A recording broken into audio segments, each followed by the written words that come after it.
दोस्तों, आज की जो वीडियो है, आज की जो कहानी है, इसके जो नियम है, ये आपको पूरी तरह से सफल बना देंगे। चाहे पैसे के मामले में हो, सफलता के मामले में हो, या फिर इज्जत और शोहरत के मामले में हो, ये आपको हर तरह से सक्सेसफुल इंसान बना देगी। तो चलिए कहानी शुरू करते हैं। लेकिन हमेशा की तरह आप लोगों से बस एक छोटी सी रिक्वेस्ट है कि आप लोग कहानी में खो जाएं। इससे पहले प्लीज वीडियो को लाइक और चैनल को सब्सक्राइब करके बेल आइकन की घंटी दबाकर ऑल को जरूर सेलेक्ट कर लें। तो चलिए कहानी शुरू करते हैं। एक नगर में किशोर नाम का एक व्यक्ति रहता था। वो बहुत गरीब था। उसने बहुत काम करने की कोशिश किया, लेकिन लोग उसे काम से निकाल दिया करते थे। अब उसे अपना घर चलाना भी बहुत मुश्किल हो गया था। इसी वजह से अब वो भीख मांगने लगा था।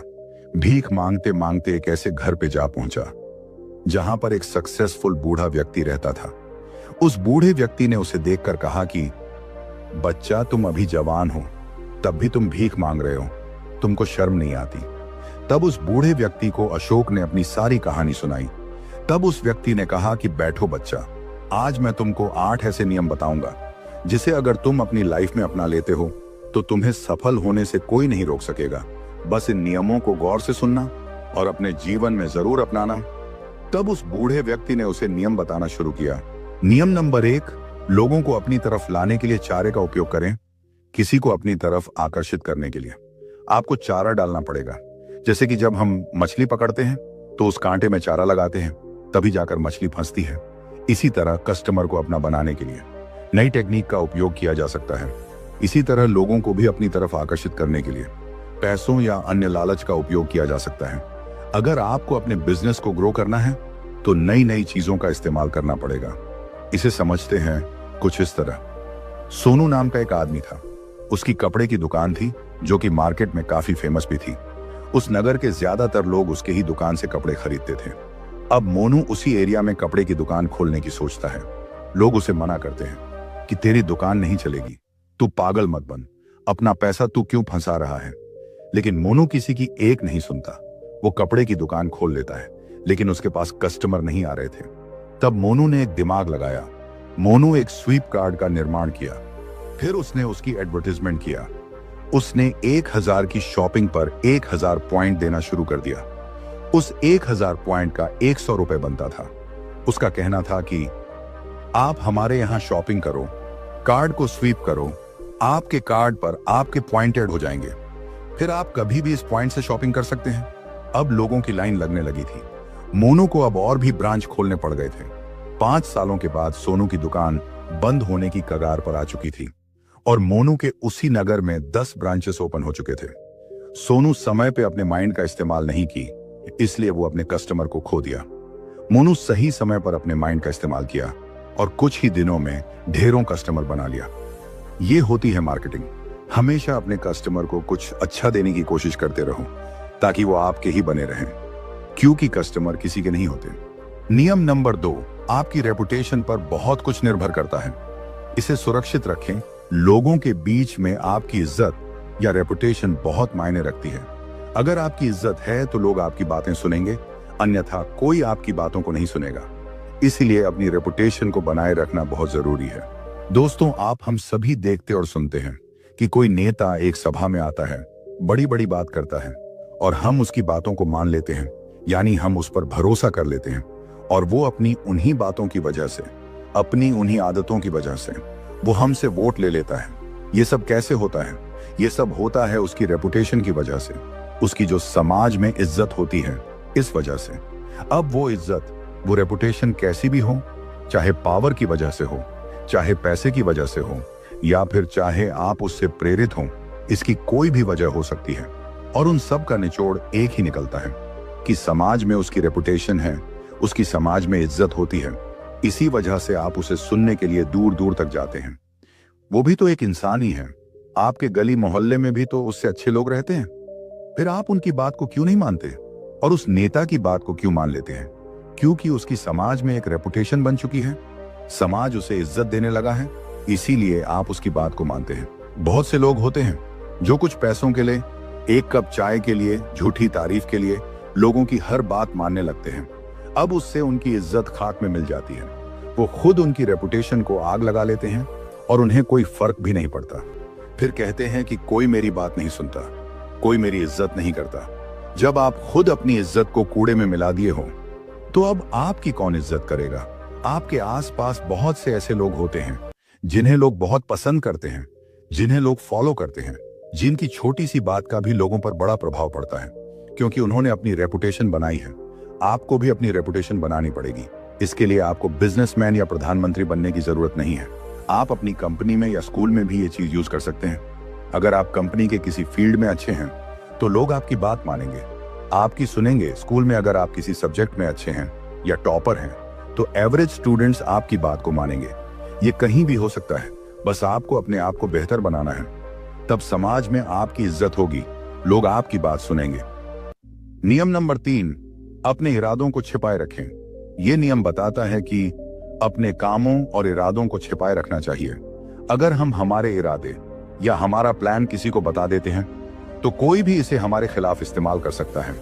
इसीलिए हमेशा लोगों को झूठी बात बताकर रखें ताकि किसी को भी आपके सच्चे इरादों का पता न चले, क्योंकि अगर आपके इरादे किसी को पता चल जाते हैं तो आपका ही नुकसान होता है। इसे कुछ इस तरह से समझिए।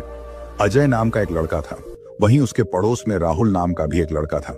राहुल सबको अपने प्लान्स के बारे में बता देता था, लेकिन अजय किसी को कुछ नहीं बताता था। अगर उससे कोई पूछता था कि अजय आज कल तुम क्या कर रहे हो, तो वो कुछ भी बता देता था, जिससे किसी की नजर ज्यादा अजय पर नहीं पड़ती थी। उसे कोई ऐसी बात सुनने को नहीं मिलती थी जिससे वो डिमोटिवेट हो जाए। वो अपना काम चुपचाप करता रहता था।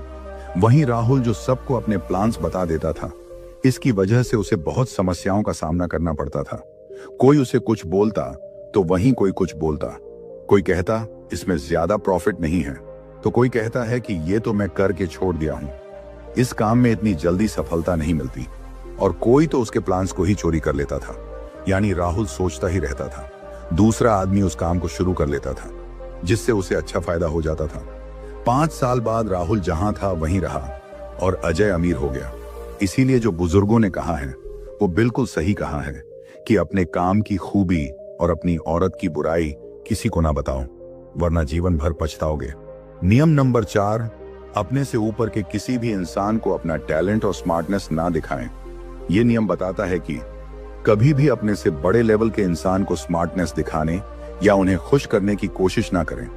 अपने से बड़े लेवल का इंसान आपका बॉस हो सकता है या कोई और भी हो सकता है। जो पद में आपसे बड़ा हो, उससे अपने टैलेंट को हमेशा छुपा कर रखो। अगर आप उन्हें अपना टैलेंट दिखाएंगे या स्मार्टनेस दिखाएंगे तो वो इनसिक्योर और अनसेफ महसूस करेंगे और आपके खिलाफ कोई भी एक्शन ले सकते हैं।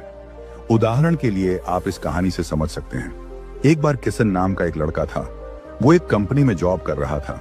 उसकी उसके बॉस से अच्छी जमने लगी थी। बॉस उसे बहुत मानता था। उसके काम से वो बहुत खुश रहता था, हमेशा उसकी तारीफ किया करता था। कुछ दिनों के बाद उसकी सैलरी भी अब बढ़ गई थी। अब अगले महीने उसके बेटे का बर्थडे था। तब उसने एक छोटी सी पार्टी करने का इरादा बनाया। उसने सोचा कि बॉस को भी पार्टी में इनवाइट कर देता हूं। सही से अगर देखा जाए तो वो बॉस को इंप्रेस करना चाहता था। उसने अपने बॉस को पार्टी में इनवाइट किया। जब उसका बॉस उसकी पार्टी में आया तो देखा कि उसने तो बहुत ही शानदार पार्टी की है। अब बॉस को यह चीज बर्दाश्त नहीं हुई कि उसका नौकर इतनी बड़ी पार्टी कैसे कर लिया। उसके मन में जलस पैदा हो गई और अब उसके मन में अजीब अजीब थॉट्स आने लगे थे। उसे ऐसा लगने लगा था कि किशन कहीं कोई गलत काम तो नहीं कर रहा है। इसके पास इतना पैसा आया कहां से है। खैर, पार्टी खत्म हुई और अगले दिन जब किशन ऑफिस पहुंचा तो अब उसके बॉस के बात करने का तरीका बदल चुका था। और फिर कुछ 15 दिनों के बाद किशन को कोई एक रीजन बताकर उसे कंपनी से निकाल दिया। यह सब हुआ किशन की गलती से। बड़े बुजुर्गों ने बिल्कुल सही कहा है कि दोस्ती और रिश्ते कभी भी अपनी बराबरी वालों से किया करो, वरना आप हमेशा मार खाते रहोगे।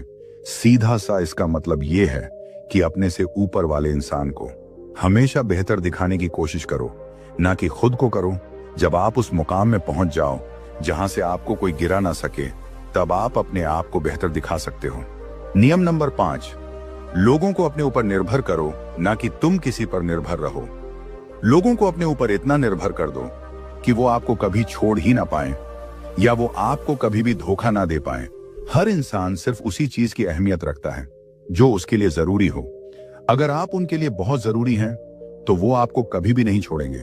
अगर आप लोगों को ज्यादा आजादी दे देंगे तो फिर वो आप पर निर्भर नहीं रहेंगे और शायद वो आपको धोखा भी दे सकते हैं। इसे एक कहानी से समझते हैं। एक गांव में गुड्डू नाम का एक आदमी रहता था। वो बहुत होशियार था, पढ़ा लिखा था। वो पढ़ाई शहर में की थी, इसीलिए वहां के लोग उसकी इज्जत करते थे। एक दिन गुड्डू ने वहीं के एक आदमी से कहा कि चलो हम साथ में बिजनेस करते हैं। उस गांव का वो सीधा साधा आदमी उसके साथ बिजनेस करने को तैयार हो गया। कुछ दिन गुड्डू उसको अपने साथ रखा और फिर उससे पार्टनरशिप तोड़ ली। कुछ समय के बाद दूसरे इंसान को पकड़ता है और दूसरा व्यापार शुरू करता है। फिर कुछ समय के बाद उसे भी निकाल देता है। ऐसा ही करते करते उसने 4 व्यापार यानी 4 कंपनियां कर ली थी। अब सब उसके बारे में जान गए थे। उसके साथ अब कोई भी पार्टनरशिप नहीं करना चाहता था।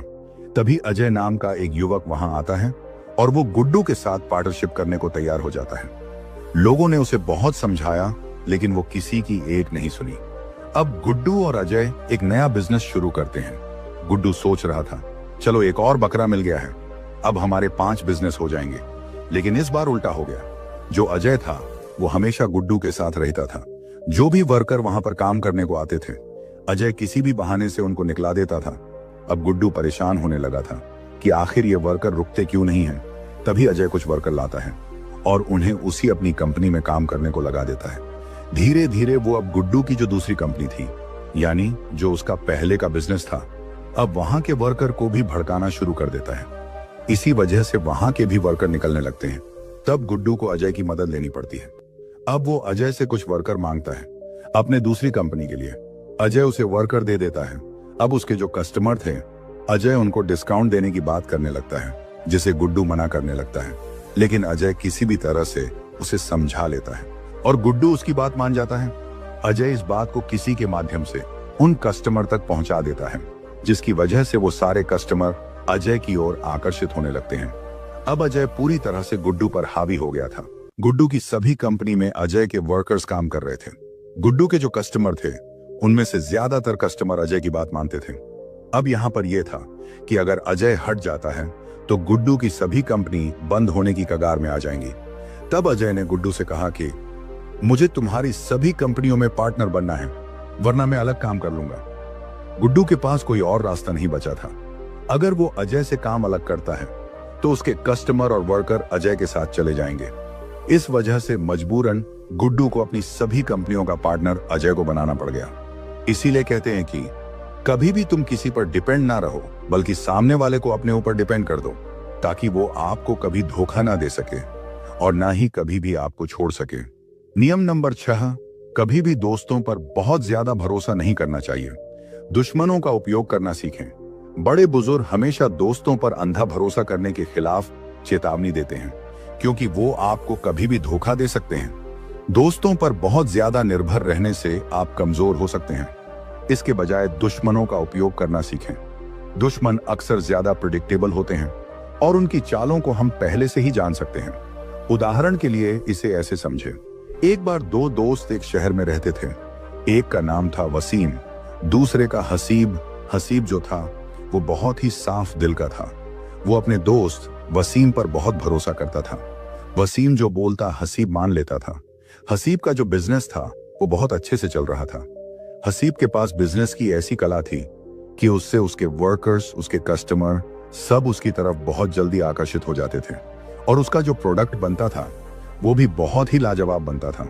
कस्टमरों को उसका प्रोडक्ट बहुत पसंद आता था। एक दिन उसी शहर का एक बिजनेसमैन वसीम को कुछ पैसे देता है और हसीब के प्रोडक्ट की सारी जानकारी ले लेता है और फिर वो हसीब से भी कम रेट में बेचने लगता है, क्योंकि उसे हसीब की जगह लेनी थी।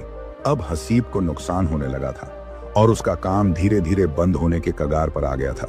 इसीलिए कहते हैं कि कुछ ऐसे सीक्रेट्स होते हैं जो किसी को नहीं बताने चाहिए, चाहे फिर वो कितना ही खास दोस्त क्यों ना हो, वरना फिर आपको बहुत पछताना पड़ता है। नियम नंबर 7, दुखी लोगों से हमेशा दूर रहो। सक्सेसफुल लोग का मानना है कि अगर आप दुखी लोगों के पास रहते हैं तो आप उनका दुख अपने ऊपर ले लेते हैं, जिससे आप भी दुखी हो जाते हैं। इसीलिए आपको कभी भी किसी दुखी या बदकिस्मत लोगों के पास नहीं रहना चाहिए। जितना ज्यादा आप इन लोगों से दूर रहेंगे, आप उतना ही ज्यादा खुशी और सफलता पाएंगे। अब यहाँ पर एक बात और निकलकर सामने आती है कि आपको दुखी और बदकिस्मत लोगों से दूर रहना है। न कि उन लोगों से दूर रहना है जिसका बुरा दिन चल रहा है। अब आइए इसे अच्छे से समझते हैं। देखिए, दुखी दो टाइप के लोग होते हैं। एक वो होते हैं जो बहुत मेहनत करते हैं, बहुत प्रयास करते हैं, जल्दी हार नहीं मानते, लेकिन फिर भी उनकी किस्मत उनका साथ नहीं देती और इसी वजह से वो बहुत दुखी रहते हैं। वो अपनी किस्मत को कोसते रहते हैं। और वहीं पर एक वो लोग होते हैं जो कोई भी काम करने से डरते हैं, ज्यादा मेहनत करने से डरते हैं, कोई काम शुरू करने से डरते हैं, और अगर कोई काम शुरू कर भी देते हैं तो उसमें थोड़ा सा नुकसान हो जाए या थोड़ी परेशानी आ जाती है तो वो लोग उस काम को छोड़ देते हैं, यानी बहुत जल्दी हार मान जाते हैं और फिर कहते हैं कि ये बहुत मुश्किल काम है, ये हमसे नहीं होगा। और फिर वो लोग अमीर लोगों को ब्लेम करने लगते हैं। वो लोग ये कहने लगते हैं कि ये जो लोग अमीर बने हैं, ये सब बेईमानी करके अमीर बने हैं, ये पैसे वाले लोग बहुत खराब होते हैं, ये लोग हम गरीब लोगों को कचड़ा समझते हैं। जिन लोगों की ऐसी सोच होती है, आपको उन लोगों से दूर रहना है, ना कि उन लोगों से जो मेहनत तो करते हैं लेकिन सफल नहीं हो रहे हैं। यानी सीधी सी बात है, जिसकी नकारात्मक सोच है, आपको उन लोगों से दूर रहना है, वरना आप भी वैसे हो जाओगे। नियम नंबर 8, अपनी ईमानदारी से लोगों को अपने वश में करें। ईमानदारी में इतनी ताकत है कि अगर आप किसी के सामने कुछ समय के लिए ईमानदार बन जाएं, तो वो इंसान आप पर और आपकी बातों पर बहुत ज्यादा यकीन करने लगेगा। अगर आपको किसी का भरोसा जीतना है तो आपको पहले ईमानदार होना होगा। जब उस इंसान को आपके ऊपर पूरा यकीन हो जाएगा तो वो वैसा ही करेगा जैसा आप कहेंगे। इसे एक कहानी से समझते हैं। एक नगर में एक राजा रहता था जो अपने वसूलों का बहुत सख्त था। वो जो एक बार फैसला सुना देता था तो फिर वो उसे वापस नहीं लेता था। एक दिन वो नगर घूमने के लिए निकला हुआ था, तभी उसका थैला कहीं गिर गया जो कि सोने के सिक्कों से भरा हुआ था। राजा और उसके सैनिक उस थैले को बहुत ढूंढे, लेकिन वो थैला कहीं नहीं मिला। तब राजा कर भी क्या सकता था, बस अपने सैनिक को डांट सकता था, जो कि उसने बहुत डांटा। अब राजा अपने राजमहल आ गया। तभी उसने देखा कि एक युवा नौजवान उस थैले को लेकर आ रहा है। वो ये देखकर बहुत खुश हो गया। उस युवा ने कहा कि महाराज, यकीनन ये थैला आपका ही होगा, क्योंकि इसमें आपके मुहर पड़े हुए हैं। ये थैला मुझे बाजार पर मिला है। राजा ने कहा कि जी हाँ, ये थैला मेरा ही है, और क्या तुम्हें पता है कि इसमें क्या है? उस युवा ने कहा कि जी महाराज, मुझे पता है कि इसमें सोने के सिक्के हैं। तब राजा ने कहा कि जब तुमको पता था कि इसमें सोने के सिक्के हैं तो तुम इसको अपने घर क्यों नहीं ले गए? तब उस युवक ने कहा कि महाराज, ये आपकी अमानत है, भला मैं इसे अपने घर कैसे ले जा सकता हूँ? नहीं नहीं, हमें ऐसा पैसा नहीं चाहिए। हमारी माँ कहती है कि जिसकी अमानत हो उसके पास उसे पहुंचा देना चाहिए। कभी भी किसी की अमानत में खयानत नहीं करनी चाहिए। अगर हम ऐसा करेंगे तो हम ऊपर वाले को क्या मुंह दिखाएंगे? राजा उसकी बातों से बहुत खुश हुआ और उसे ढेर सारा इनाम दिया। कुछ सालों के बाद उसी नगर में एक चोरी होती है, जो कि रामू नाम का एक व्यक्ति करता है। असल में उसकी माँ बहुत बीमार थी और उसके पास दवा लाने को पैसा नहीं था। इस वजह से उसने चोरी करी थी। लेकिन वजह कुछ भी हो, चोरी तो चोरी होती है। उसे दरबार में पेश किया गया। राजा ने उसे चोरी करने की वजह से उसके हाथ काटने का आदेश दे देता है। अब ये सारे नगर में हो गया था कि कल रामू का हाथ काटा जाएगा। उसकी माँ रोती गिड़गिड़ाती राजा के पास गई, लेकिन राजा ने उसकी एक नहीं सुनी। अब वो करती भी तो क्या करती, क्योंकि वो राजा से लड़ तो सकती नहीं थी। जब ये बात उस युवक को पता चलती है तो उसे बहुत सदमा पहुंचता है, क्योंकि रामू कोई और नहीं बल्कि उस युवक का ही भाई था। ये सब जब हुआ था उस समय वो युवक नगर के बाहर था। खैर, दूसरा दिन हो गया था। नगर के सभी लोग वहां पर मौजूद थे। तभी उस युवक ने राजा से कहा कि महाराज, ये सभी लोग झूठ बोल रहे हैं। असल में चोरी रामू ने नहीं किया है, बल्कि चोरी मैं किया हूं। सजा मुझे मिलनी चाहिए, रामू को नहीं। मैं चोरी करके नगर से भाग गया था, लेकिन जब मुझे पता चला कि मेरे भाई को लोगों ने पकड़ लिया है तो मुझे मजबूरन आना पड़ा। राजा उस युवक को देखते ही पहचान लेता है। राजा कुर्सी छोड़कर अपने आसन में खड़ा होता है और जोर से कहता है कि अगर इस युवक को चोरी करते मेरी आंखें भी देख लेंगी, तब भी मुझे अपनी आंखों पर भरोसा नहीं होगा। पहली बात तो यह है कि इसने चोरी नहीं की है, ये अपने भाई को बचाने की वजह से ऐसा बोल रहा है। और दूसरी बात यह है, इसका भाई अगर चोरी किया भी है तो जरूर उसकी कोई मजबूरी रही होगी, क्योंकि जिसके माँ के इतने अच्छे विचार हों, भला उसका बेटा चोरी कैसे कर सकता है? तब राजा ने कहा कि जाओ, तुम आजाद हो। यह पहली बार हुआ था जब राजा ने अपना फैसला वापस लिया हो। और यह सब कैसे हुआ? ये हुआ ईमानदारी की वजह से, विश्वास की वजह से। आपको भी अपने जीवन में ईमानदार बनना चाहिए। कुछ लोग ईमानदारी का गलत मतलब निकाल लेते हैं, जो कि वो समझते हैं कि जो ईमानदार होता है वो बेवकूफ होता है। तो यार, ऐसा बिल्कुल नहीं है। ईमानदारी अलग होती है और बेवकूफी अलग होती है। अगर आप ईमानदार रहेंगे तो आपके कस्टमर आप पर ज्यादा भरोसा करेंगे, आपसे ज्यादा जुड़ने की कोशिश करेंगे और इससे फायदा आपका ही होगा, व्यापार आपका ही बढ़ेगा। तब उस किशोर ने उस बुजुर्ग इंसान का धन्यवाद किया और वो इन 8 नियमों को सीखकर वहां से चला गया। तो दोस्तों, ये वीडियो आप लोगों को कैसी लगी है कमेंट करके जरूर बताना। वीडियो अच्छी लगी हो तो वीडियो को लाइक और चैनल को सब्सक्राइब करके बेल आइकन की घंटी दबाकर ऑल को जरूर सेलेक्ट कर लेना। फिर मिलेंगे किसी और वीडियो के साथ। तब तक के लिए आप अपना रखिए ख्याल और हमें दी जिए इजाजत। जय हिंद, जय भारत।